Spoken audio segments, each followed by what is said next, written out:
A lone Marine rescues a silent canine, but the dog refuses to leave the mountain. He was not supposed to be there. High in the mountains, where the air grows thin and the wind never truly rests, a lone German shepherd stood completely still. Snow from earlier storms clung to the rocks like old memories, packed hard and gray beneath his paws. The temperature hovered just below freezing, cold enough to numb fingers within minutes, colder still when the sun slipped behind the ridge. Yet the dog did not shiver. He did not pace. He did not bark. He simply stood. His ears were upright but relaxed, not alert in the way working dogs are trained to be, but lowered slightly, as if listening to something deeper than sound. His coat, dark with ash-colored streaks along his back, rippled faintly in the wind. Each breath left his muzzle in slow, steady clouds that vanished almost as soon as they appeared. This dog had a name once. But up here, on the mountain, names did not matter. Only presence did. The terrain around him was unforgiving. Loose stone gave way without warning. Pines grew crooked from decades of fighting wind and ice.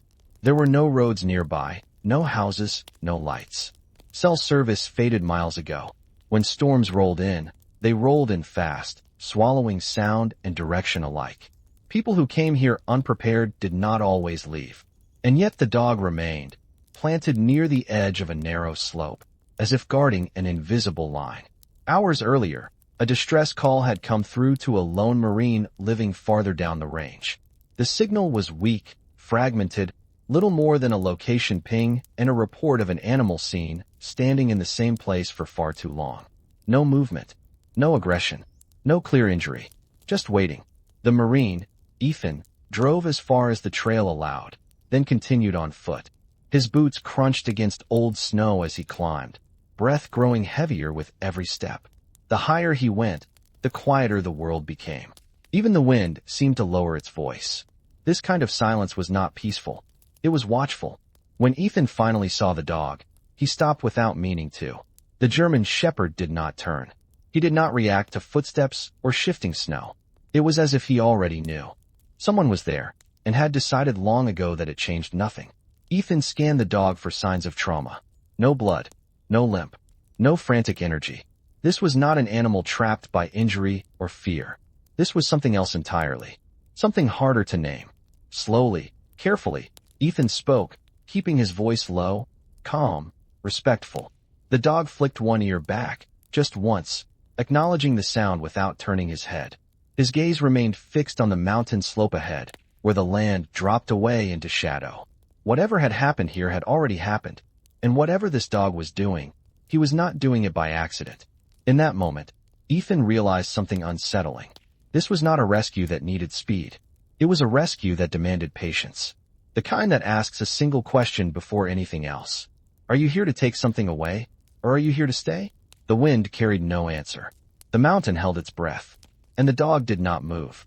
The wind shifted as the light began to change.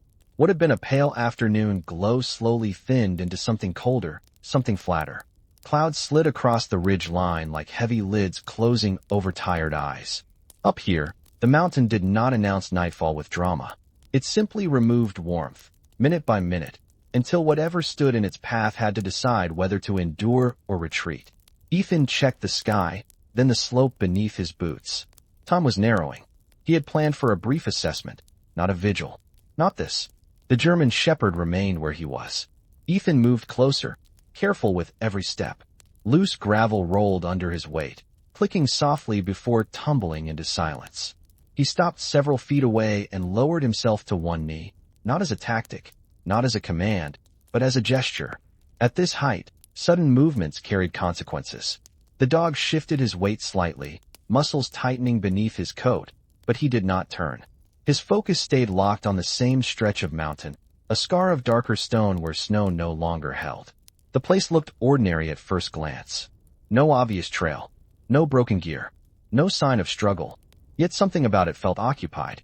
Ethan spoke again, quietly, the way one speaks when words are not meant to move a body, only to acknowledge a presence. I am not here to rush you. The words disappeared into the air, carried away before they could echo. The dog flicked his tail once, low and restrained, not a signal of comfort, not a warning, just acknowledgement. Ethan rose slowly and scanned the area with a trained eye. No fresh tracks. No scent of blood. No obvious hazard beyond the mountain itself. This dog was not stranded. He was choosing this place. That realization pressed against Ethan's chest harder than the altitude. He reached into his pack and pulled out a folded thermal blanket, the kind meant for emergencies that never unfold according to plan. He placed it on the ground between them, weighted the corners with stones so the wind would not take it, then stepped back. The dog glanced down for the first time. His eyes were dark, steady, and older than they should have been. He looked at the blanket, then past it, back to the slope. His body did not move toward warmth. He simply noted that it was there. Ethan sat down a short distance away, back against a boulder, still holding a trace of the day's heat.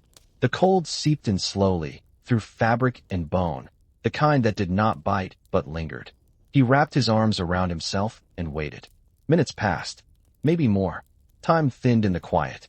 Ethan's thoughts drifted despite his efforts to anchor them. The smell of cold stone gave way, uninvited, to another memory. Smoke. Not sharp, not explosive, but thick and clinging. The kind that filled lungs before panic could find words. He pushed the image away, grounding himself in the present, in the sound of wind, in the steady rise and fall of the dog's breathing. The German shepherd lowered himself to the ground at last, front legs stretched forward, head still lifted. He had not relaxed. He had committed. Ethan felt it then, clear and undeniable. This dog was not waiting for rescue. He was bearing witness. To what? Ethan did not yet know. As the first hints of dusk settled over the mountain, Ethan made a choice that surprised even himself. He did not reach for the leash. He did not signal for extraction. He adjusted his position, braced for the cold, and stayed. If something had happened here, it deserved not to be erased by haste. The mountain exhaled. The dog did not move. And for the first time in a long while, Ethan did not leave when the light began to fail. If stories like this matter to you, you can stay with us. Night settled in layers. First came the dimming, when color drained from the mountain and everything flattened into shades of gray. Then came the cold, deeper now, no longer content to rest on the surface of skin. It pressed inward, patient and persistent. By the time the first stars appeared, sharp and distant above the ridge, the temperature had fallen enough that breath showed clearly with every exhale. Ethan shifted his weight against the boulder and flexed his fingers inside his gloves. Sensation was still there, dulled but present. He checked his pack again, not out of necessity, but habit. Headlamp, radio, emergency rations. Everything accounted for. The German shepherd remained motionless. Only now, in the near dark, did Ethan notice how deliberate the dog's stillness truly was. This was not exhaustion, not confusion. The dog adjusted only when necessary. A slight turn of the head, a careful repositioning of his paws to keep balance on the uneven ground. His attention never wavered from the same narrow stretch of slope.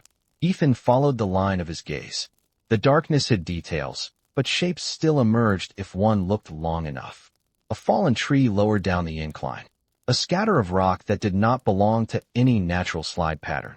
A shallow depression where snow had melted unevenly, leaving damp stone exposed. Ethan stood slowly, testing the ground before committing his weight. He took no more than 3 steps forward, stopping well short of the place the dog guarded. He did not cross that invisible boundary. He had learned, long ago, that some lines were not meant to be stepped over without permission. The dog turned his head then, finally meeting Ethan's eyes. There was no challenge in the look, no plea, just a quiet firmness. The same expression Ethan had seen once before on a man who knew the outcome of a mission before command ever spoke it aloud. Do not rush this. Ethan raised one hand slightly, palm open, then let it fall back to his side. He remained where he was. Minutes stretched. Wind moved through the pines below, creating a low, steady sound that rose and fell like distant surf. Somewhere far off, stone shifted and settled. The mountain never truly slept. Then the dog did something unexpected. He stood, not abruptly, not with urgency. He rose as if answering a question that had finally been asked the right way. He took 2 measured steps forward, then stopped again, body angled just enough to invite attention without surrendering his post. Ethan followed, slowly, stopping when the dog stopped. At this distance, the scent reached him. Not strong, not fresh, but unmistakable. Old smoke, faint and bitter, clinging to stone long after flames had passed. Beneath it, something else. Fabric. Human. Ethan felt his throat tighten before his mind could assemble the meaning. This was not an accident site, not a place of injury. This was a place where someone had waited, and someone else had not come back. The dog lowered his head, nose hovering just above the ground. He did not paw. He did not dig. He simply breathed in, steady and controlled, as if memorizing what little remained. Ethan knelt, careful not to disturb the earth. He saw it then. A fragment of melted synthetic material caught between rocks. A small piece of metal, dulled by weather, too warped by heat to identify easily. No body, no remains, just absence. Ethan closed his eyes briefly. The mountain air filled his lungs, cold and clean, grounding him before memory could pull him elsewhere. He understood now why the dog stayed. This was not about rescue. This was about not letting a life vanish without witness.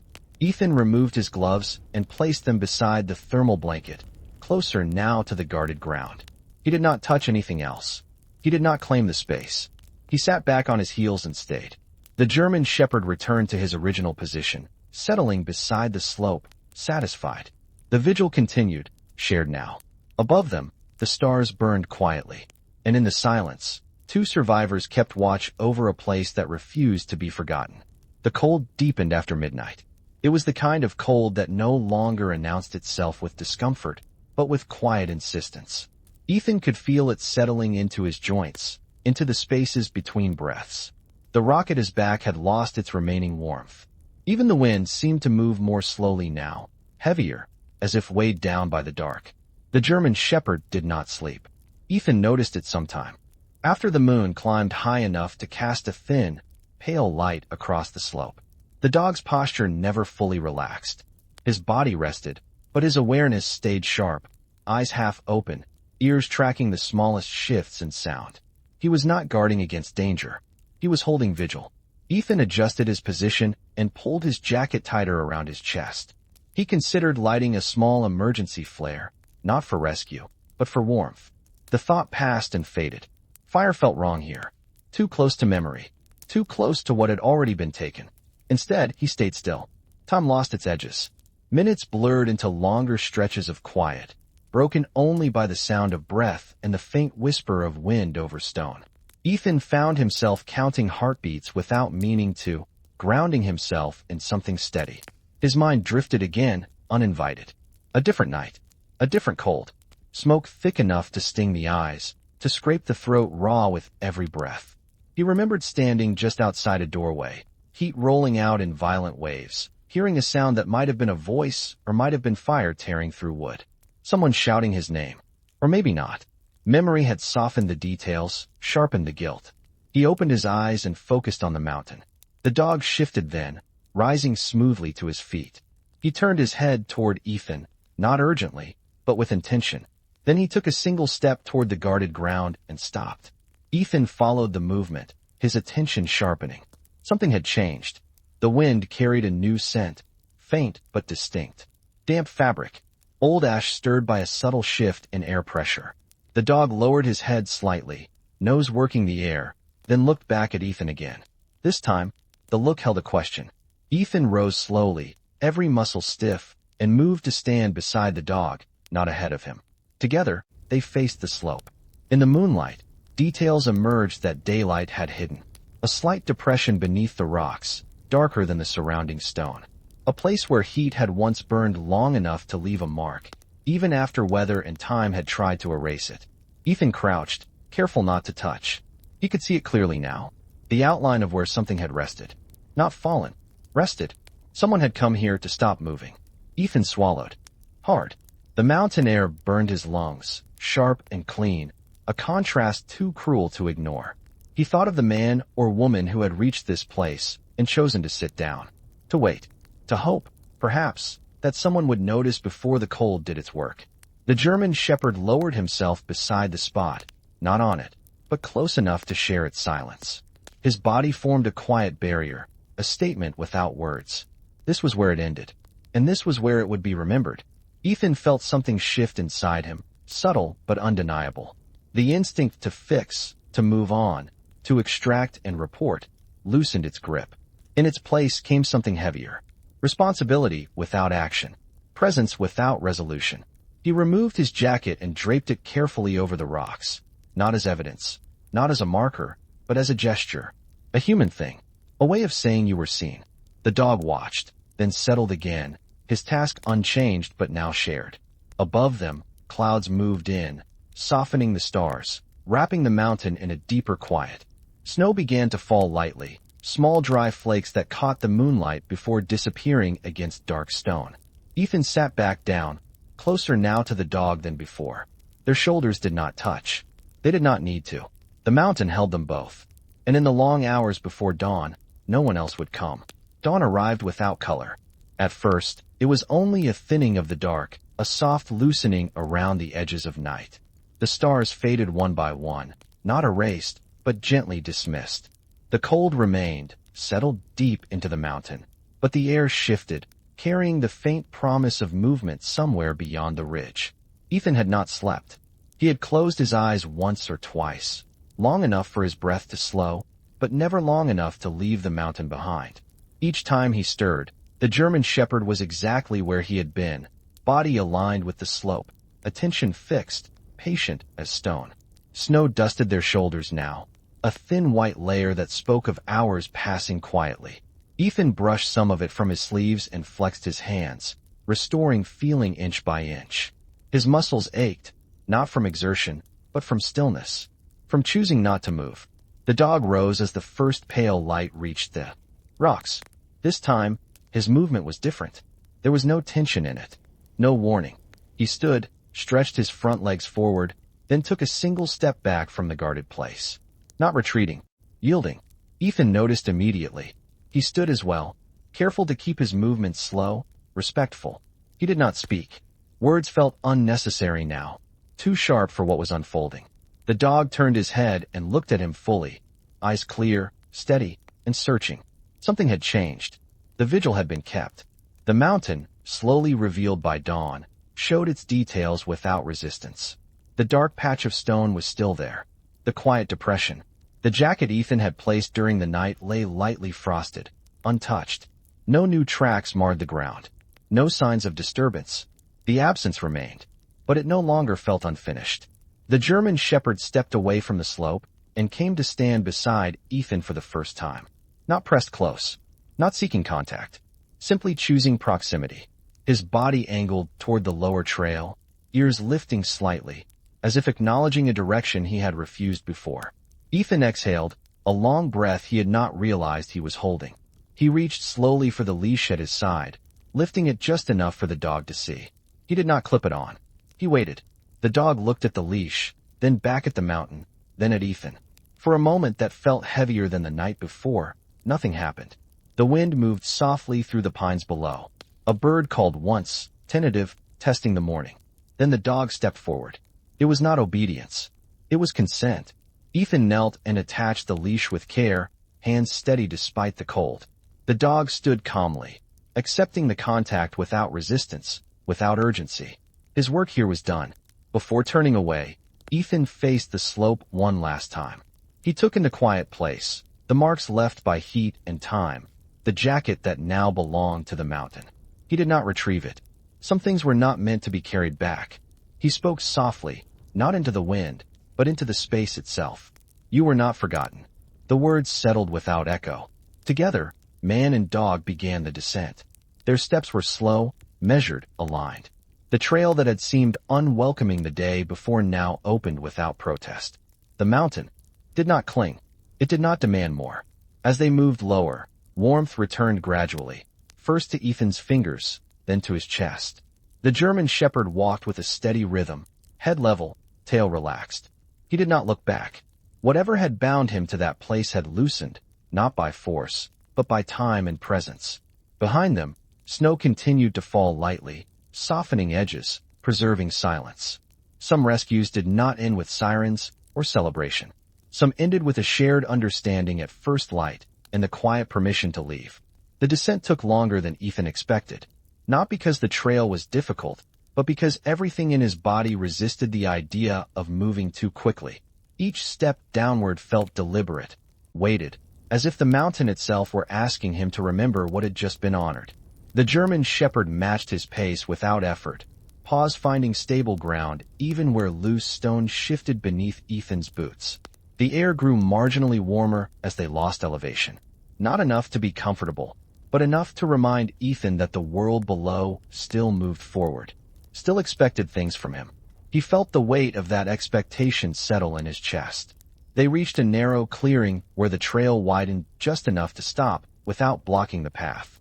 Ethan paused there, resting one hand against a tree trunk rough with age and wind scars. The dog stopped as well, standing slightly ahead now, no longer guarding, no longer lingering, simply present. Ethan studied him more closely in the daylight. Up close, the signs were subtle but unmistakable. A faint scar along the shoulder where fur grew uneven. Pads worn smooth from long-distance travel. Eyes that tracked movement not with excitement, but with assessment. This was not a stray that had wandered into danger. This was a working dog who had lost his work. Ethan felt the familiar tightening behind his ribs. He reached into his pack and removed a small metal bowl, pouring water carefully, making sure it did not spill onto the cold ground. He placed it a short distance away and waited. The dog approached without hesitation, drank slowly, then stepped back, gaze returning to Ethan. No rush, no desperation. Ethan nodded once, acknowledging the exchange. Then, without planning to, he spoke. "I should have been there." The words slipped out quietly, carried by breath more than voice. The dog did not react, but he did not look away either. His attention stayed fixed, steady, unjudging. Ethan swallowed and continued. "I heard the call late. Or maybe I heard it on time and hesitated. I still do not know which is worse." The memory pressed closer now. The heat, the noise, the split second where instinct argued with fear and fear won. He had told himself there were protocols. That charging into fire without backup only created more victims. That reason had saved his life. It had not saved anyone else. The dog stepped closer, closing the space without contact. His presence was firm, grounded, unmistakably real. Ethan felt it like a weight settling against his spine, keeping him upright. He did not offer comfort. He did not offer absolution. He stayed. They resumed walking. Lower down, the forest thickened. Snow thinned beneath the trees, replaced by damp earth and needles. Birdsong returned cautiously, uneven but persistent. Life asserting itself without permission. Ethan felt the tension in his shoulders ease slightly, replaced by a heavier awareness. The dog was not following him out of gratitude. He was not being rescued in the way people preferred to tell stories. They were walking together because something had been completed and something else had begun. At a bend in the trail, Ethan stopped again and unclipped the leash. The dog did not bolt. He did not hesitate. He stood exactly where he was, then moved when Ethan moved. The leash was no longer necessary. It had served its purpose. Ethan looked down at him, really looked this time. "I do not know where you are supposed to go," he said quietly. "But you do not have to decide right now." The dog's ears flicked once, catching the cadence of the words rather than their meaning. He remained. They continued toward the lower valley, where Ethan's truck waited out of sight. The road beyond that led to questions, to reports, to decisions that could not be delayed forever. But for now, on this stretch of trail, there was only forward movement and shared silence. Some rescues did not save lives. Some saved the space where truth could finally be carried without collapse. And for the first time since the fire, Ethan did not feel the need to run ahead of it. The truck came into view just after the trail bent, toward the lower valley. It sat where Ethan had left it, dusted with frost along the windshield, quiet and unassuming among the trees. Seeing it did not bring relief the way he expected. Instead, it marked a boundary. Beyond it waited radios, reports, and explanations that would flatten the night into facts. The mountain had allowed them passage, but it had not given permission to forget. Ethan stopped a few yards short of the vehicle. The German shepherd halted beside him, posture neutral, gaze moving calmly across the clearing. He did not react to the truck with excitement or fear. It was simply another object in the world. Useful, perhaps. Not essential. Ethan opened the back door and pulled out a thick wool blanket, shaking it once to loosen the stiffness of cold fabric. He spread it on the ground where the morning sun had begun to touch the earth, then stepped back.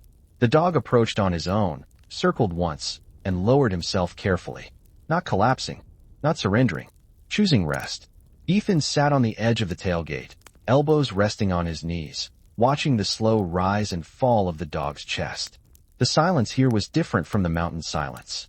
Thinner, interrupted by distant movement. A faint road noise far below. The quiet did not ask as much of him. He took a breath and reached for the radio clipped to his jacket. His thumb hovered over the button longer than necessary. When he finally spoke, his voice was steady. "This is Ethan. I am at the lower trailhead. I have located a German Shepherd. No immediate medical distress. The site above shows signs of a fatal incident. I stayed overnight." There was a pause. Static filled the space. Then a voice responded, calm, professional, asking questions that belonged to daylight. Coordinates. Conditions. Whether recovery teams were needed. Ethan answered without embellishment. Facts only. He did not mention the vigil. He did not explain why he had waited. Some truths did not fit into checkboxes. He ended the transmission and set the radio aside. The dog lifted his head slightly at the sound, ears adjusting, then settled again. He was not alarmed. The outside world could speak now.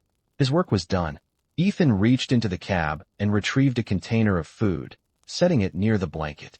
He opened it slowly, allowing the scent to spread. Without urgency, the dog did not rush. He waited until Ethan stepped back, then ate with measured focus, as if each movement had been weighed. Ethan watched, something tightening and easing in his chest at the same time. When the dog finished, he stood and shook once, dislodging clinging frost and dust. He looked at Ethan again, eyes steady, present. Ethan knelt in front of him, careful not to crowd the space. "I do not know who you lost," he said quietly, "but you did not abandon them." The dog held his gaze. No reaction, no dismissal, just acknowledgement. Ethan extended his hand slowly, palm open, offering scent rather than touch. After a moment, the dog leaned forward and brushed his nose against it, light and brief. Not submission, recognition. Ethan did not move his hand after that. He let the contact end on its own. They stood there together as the sun climbed higher, warming the ground inch by inch. Recovery teams would arrive later. Questions would follow. Decisions would need to be made about the dog, about where he belonged, about whether belonging was even the right word. But in this moment, none of that pressed in. The mountain had released them. The vigil had been honored. And something fragile but intact had crossed the boundary with them. Ethan closed the truck door and sat back down, choosing to stay a little longer. Some endings did not announce themselves. They simply allowed you to breathe again, without asking you to forget why it had once been hard to do so. The morning continued to unfold without urgency. Sunlight filtered through the trees in thin, deliberate bands, warming patches of ground while leaving others cool and shaded. Ethan sat on the tailgate, hands resting loosely on his knees, listening to the small sounds that marked the return of ordinary life. A bird shifting branches, wind brushing needles together, the distant hum of a vehicle far below the valley. The German Shepherd lay on the blanket, awake but resting, eyes open and calm. He no longer watched the mountain. His attention moved outward now, not scanning for loss, but noticing what was present. The change was subtle, but it was there. Ethan felt it too. For years, he had measured his days by what he failed to stop, by what arrived too late, by the sound of fire moving faster. Then his body could follow. He had learned to live inside that space, carrying it quietly, believing it was the price of survival. Up here, something else had been asked of him. Not speed, not action, but staying. He looked at the dog again, really seeing him this time, not as a problem to solve or a responsibility to assign, but as a being who had made a choice grounded in something deeper than training. This dog had understood that arrival did not always mean rescue, that sometimes the most important act was refusing to leave before the truth had time to settle. Ethan exhaled slowly. He stood and moved a few steps away from the truck, giving the dog space, then turned back toward the slope they had descended hours earlier. From here, the mountain looked unchanged, solid, indifferent, but Ethan knew better now. He had felt what it demanded and what it gave in return. He spoke quietly, not to the dog, not to the mountain, but to himself. "I keep thinking that if I move fast enough, I can outrun the moment I hesitated." The words felt strange leaving his mouth, exposed to open air instead of locked behind memory. The dog lifted his head slightly, ears adjusting, not because he understood the sentence, but because he recognized the weight behind it. Ethan continued, "But staying last night did not fix anything. It did not bring anyone back." He paused, then nodded faintly. "It just kept something from disappearing." The dog rose and walked over, stopping a short distance away. He did not press close. He did not lean. He simply stood where Ethan could feel him without needing to touch. That was the lesson. Not that pain could be undone, but that it did not have to be erased to be honored. Ethan felt the truth of it settle in his chest, heavy but steady, like something finally placed where it belonged. He had spent years trying to move past loss by turning it into motion. What the mountain and the dog had shown him was different. Sometimes the only honest response to suffering was presence, and sometimes presence was enough. He returned to the tailgate and gathered the blanket, folding it carefully, leaving the one higher on the slope untouched. He placed the folded blanket in the truck, then paused, considering. "Come on," he said, gently, not as a command. The dog stepped forward without hesitation and jumped into the back of the truck, turning once before settling. He faced outward, eyes open, watching the trees as they stood. Ethan closed the door and leaned against the vehicle, letting the warmth of the sun sink in. Recovery teams would arrive soon. There would be procedures, questions, outcomes beyond his control. But whatever came next would not erase what had already happened. The mountain had asked for witness. The dog had given it. And Ethan had learned how to stay. He climbed into the driver's seat, started the engine, and waited a moment longer before pulling away. Some miracles did not arrive as rescue. They arrived as clarity, quiet and late, and they stayed with you long after the road turned back toward the world. The road curved gently as it carried Ethan away from the mountain. Pines thinned. Snow retreated into shadowed pockets.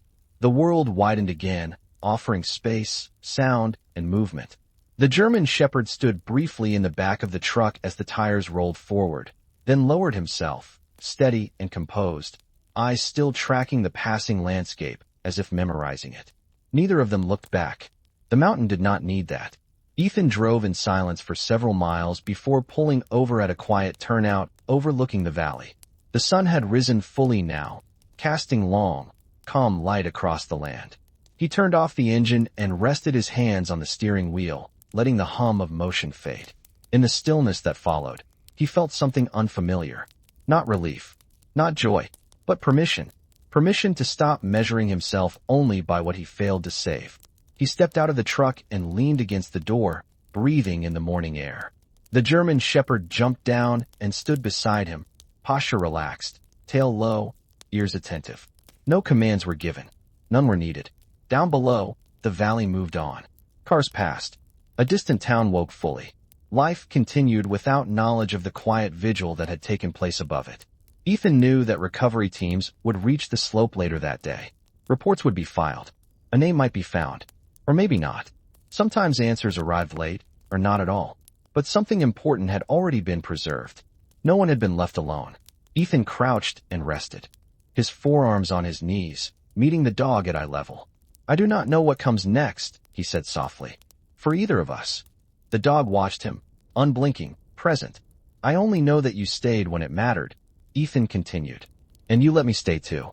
The dog stepped forward and sat, close enough that Ethan could feel the warmth from his body, but not pressing into him. The contact was light, intentional, enough. Ethan nodded once, accepting the quiet truth of it. After a moment, he stood and opened the back door of the truck again.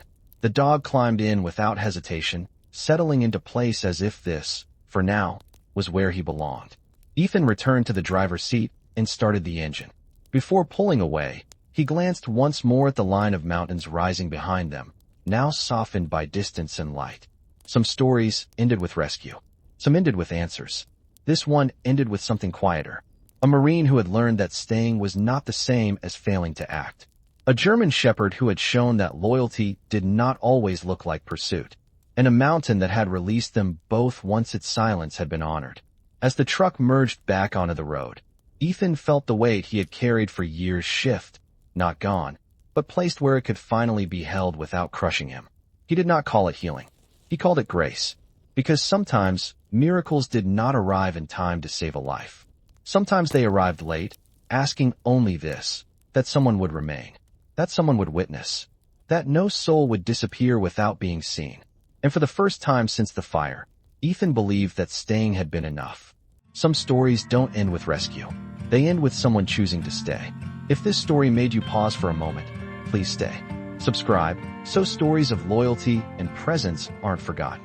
And if you're ready, stay to hear what comes next.